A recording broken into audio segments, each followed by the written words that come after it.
नमस्कार मित्रांनो आणि माझ्या लाडक्या बहिणींनो, मोठी बातमी बाहेर आली आहे. मुख्यमंत्री माझी लाडकी बहीण योजनेच्या ऑक्टोबर महिन्याच्या हप्त्याबाबत महिलांची उत्सुकता आता शिगेला पोहोचली आहे.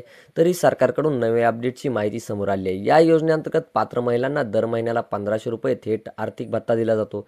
सप्टेंबरचा हप्ता पात्र लाभार्थ्यांच्या खात्यामध्ये जमा झालेला आहे. मात्र ऑक्टोबर महिन्याच्या 21व्या हप्त्याबाबत आता मोठा अपडेट समोर आले आहे. राज्य सरकारने 410 कोटी रुपयांची निधी मंजुरी ही दिल्याची माहिती समोर येत आहे आणि बँकांनाही पैसे जमा केल्याची प्रक्रिया सुरू झाली आहे.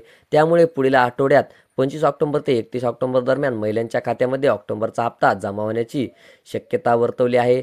पण लक्षात ठेवा, ज्या महिलांनी आपली ई-केवायसी आतापर्यंत केलेली नाही त्यांचे पैसे थांबू शकतात. सरकारने ई-केवायसी प्रक्रिया आता अनिवार्य केली आहे. त्यामुळे आपल्या जवळच्या सुविधा केंद्रामध्ये जाऊन ऑनलाईन पोर्टलवर ई-केवायसी लवकरात लवकर पूर्ण करा. उशीर झाला तर पुढील हप्त्यांवरही परिणाम होऊ शकतो आणि लाडक्या बहिणींना ऑक्टोबरचा हप्ता येण्यासाठी अडचण येऊ शकते. तरी मंडळी संयम ठेवा, कारण ऑक्टोबरचा हप्ता लवकरच तुमच्या खात्यामध्ये जमा होणार आहे आणि योजनेच्या सर्व अपडेट्स आणि सरकारी नोटिफिकेशन मी तुम्हाला सगळ्यात आधी सांगणार आहे. तरी आपल्या चॅनलला सबस्क्राईब करून ठेवा आणि व्हिडिओला शेअर करायला विसरू नका.